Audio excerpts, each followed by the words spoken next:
Thank you, Valveer, so much for joining us. Pleasure. Times Drive. So, RS Q8 यहाँ पर finally आज launch हो गई है. यहाँ प्राइस भी अनाउंस कर दिया गया है. So, if you can please share some highlights about the car. क्या एलिमेंट्स चेंज हुए हैं, किस तरह की इंजीनियरिंग को लेके, क्या परफॉर्मेंस को लेके, क्या चेंजेस गाड़ी में अब किए गए हैं? देखिए, मैं ये बता सकता हूँ कि this is our top of the line product and this is the most powerful SUV Audi has ever built with 640 horsepower, 850 Newton meter of torque with a top speed of 305 kilometers per hour and 0 to 100 in 3.6 seconds. And mind you, this is 2.3 ton car. So performance is fantastic. One of the best performances in ICE engines that we produce in an SUV. Very stable car with a lot of features on the car. But what is most important is that every RS Q8 performance car that you will see on the road will be unique because all of the cars will be designed by our own customers. As a standard product, there are hundreds of options to choose from, colors, exteriors, interior, stitching, etc. and so many other options to choose from. So what we intend to do for our customers is, at this price point, bring them on board and make them select their own car, make them build their own car, and then we bring that car into the country. अब जो luxury वाला segment है या कहीं की performance वाला segment है India में काफ़ी हद तक ग्रो हो रहा है. सो वहाँ पर इस प्रोडक्ट के साथ किस तरह का पेनिट्रेशन आप एक्सपेक्ट कर रहे हैं, किन कस्टमर्स को आप टारगेट करने की कोशिश कर रहे हैं, या जो चेंजेस है गाड़ी के जिस तरह से परफॉर्मेंस है एंड इस प्राइस पॉइंट पे कस्टमर का जो पेनिट्रेशन रहता है, आई मीन बहुत ही हाई लेवल पे रहता है, तो वहाँ पर क्या प्लानिंग है आपकी?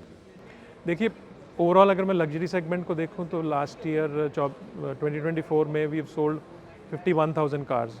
अभी भी लग्जरी सेगमेंट बहुत छोटा है और ये सेगमेंट जिसमें हम ऑपरेट कर रहे हैं 2 करोड़ से ऊपर तो और भी छोटा है. Let's say under 500 cars in this segment that get sold every year. Our idea is that these cars are not sold in masses. These are cars which are very, let's say, top of the line emotional products. They are sold in limited numbers, and these are assets which are appreciating assets. Customers love these cars and they become part of their family. They're part of their personality, the extension of their personality. The idea is that 50% of the cars that we sell in India, we get these customers within our fold, जो Audi already own करते हैं, and the rest 50% comes from outside for the first time buyers for Audi. So that is our idea and this is how we want to sell these cars. But like I said, every car unique. सो इस RS Q8 की launch का do you think also कि जो RS वाला portfolio है वहाँ पर भी थोड़ा और पुश मिलेगा, वहाँ पर भी कस्टमर का जो इंटरेस्ट है और बढ़ेगा इसके आने के बाद? Absolutely, absolutely. Many of our existing customers who are existing Q8 customers, they've been asking for us, what is for me next? So what can I buy from you next? So this is the answer for all my customers who have been owning the Q8s from the past or any other sports car from the past. Now we can upgrade to RS Q8 performance. Presentation में आप sales numbers की बात करें तो पिछले कुछ सालों का रहा है. 2024 थोड़ा सा जो एक्सपेक्टेशन थी मेरे हिसाब से उससे थोड़ा कम रहा है, बट जो भी चेंजेस मार्केट में हो रहे हैं, कस्टमर एक्सपेक्टेशन को लेकर रहे हैं, कस्टमर जिस तरह की डिमांड अप कर रहा है, so what do you think, I mean वहाँ पे नंबर्स गिरने का क्या वजह रही और अब जो 2025 में किस तरह का प्लान आप लेकर चल रहे हैं? देखिए, लास्ट ईयर हमारी फर्स्ट और सेकेंड क्वार्टर कैलेंडर ईयर के सप्लाई चेन के इश्यूज़ की वजह से हमारे पास we were not having sufficient cars to sell. So that was the reason primarily we had a dip last year. We are expecting the industry will grow in the range of about 8-10% this year. From 51,000 it should be close to 55,000 and now we are also expecting to grow in the same percentage. Audi as a brand अगर globally बात करें तो वहाँ पर electrification को लेकर भी काफ़ी पुश है. ऑलरेडी इंडिया में भी कुछ एग्जिस्टिंग प्रोडक्ट्स हैं ऑडी के इलेक्ट्रिक व्हीकल्स की बात करें तो इंडिया में अब किस तरह का पुश अब यहाँ पर देखने को मिलेगा? Will see more products that will coming electric में अगर बात करें तो? बिल्कुल सही बोला. ग्लोबली बहुत सारे मॉडल्स हैं बट इलेक्ट्रिक मोबिलिटी अभी इवॉल्व हो रही है.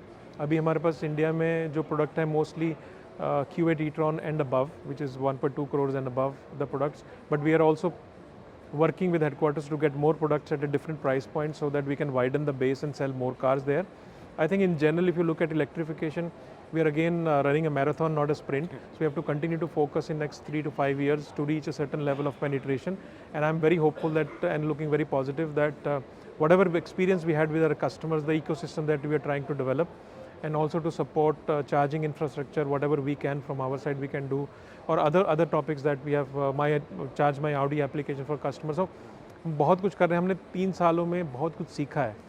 I think all those learnings if you bring to the table along with new products, we'll be seeing a lot of better penetration going forward. अब Audi प्रीएफ 2 की अगर बात करें तो वहाँ पर किस तरह का मार्केट है या क्या है कि किस तरह का ग्रोथ वहाँ पर देखने को मिल रहा है, क्योंकि वो भी एक सेगमेंट है जहाँ पे इंडियन कस्टमर्स अभी बहुत इवॉल्व हो रहे हैं और बहुत से कस्टमर जो हैं वहाँ पे उस तरह की गाड़ियाँ ले भी रहे हैं। सो वहाँ पे वो बिज़नेस मॉडल किस तरह चल रहा है, साथ साथ वहाँ पर किस तरह का आपको लग रहा है ग्रोथ देखने को मिल रहा है? देखिए, हमने पिछले 5 सालों में इस टॉपिक के ऊपर प्री ओन्ड कार्स के ऊपर बहुत डीप काम किया है and I am happy to share कि हमारे जो प्री ओन्ड कार्स का बिजनेस है वो एक्चुअली नई गाड़ियों के बिजनेस से भी ज़्यादा तेज़ी से ग्रो कर रहा है। लास्ट ईयर जितनी भी हमने नई गाड़ियाँ बेची, वो अगर वो हम नंबर को लूँ तो उसके 75% के आसपास हमने यूज्ड गाड़ियाँ भी बेची हैं। सो बिकॉज पिछले कुछ सालों में गाड़ियों की कीमतें काफ़ी बढ़ी हैं, तो उस वजह से लग्जरी और नॉन लग्जरी सेगमेंट में एक काफ़ी गैप क्रिएट हो गया। उसको फुलफ़िल करने के लिए ये सेगमेंट बहुत की रोल प्ले करता है और यही कस्टमर्स को हम आगे जाके नई गाड़ियाँ भी बेच पाते हैं। तो ये सेगमेंट जितना ग्रो हो चुका है ऑलरेडी, मुझे उम्मीद है कि ये it will continue to grow. एक अनुमान के मुताबिक इंडिया का जो pre owned business is close to new cars business. तो अभी हमने बहुत ही सरफेस पे काम किया है, so penetration can go up further. My last question is, Neeraj Chopra was here, so as a यहाँ पे RS-Q8 उन्होंने लॉन्च की, तो वहाँ पर किस तरह का कोलैबोरेशन आगे जाके हम इस एरिया में एक्सपेक्ट कर सकते हैं, वहाँ पर किस तरह की आप प्लानिंग है उसको लेकर? तो देखिए, ऑडी की जो ईथोस है उसमें परफॉर्मेंस एक बहुत बड़ा फैक्टर है। नीरज चोपड़ा की जो परफॉर्मेंस है उसके पीछे कितनी मेहनत जाती है, उसके पीछे कितने लोगों की और मेहनत लगती है उसकी परफेक्शन के लिए। ऑडी भी उसी चीज़ के लिए फेमस है, जो गाड़ी बनाते हैं, डिज़ाइन करते हैं, उसको परफेक्ट मैन्युफैक्चरिंग एंड अच्छी परफॉर्मेंस देना।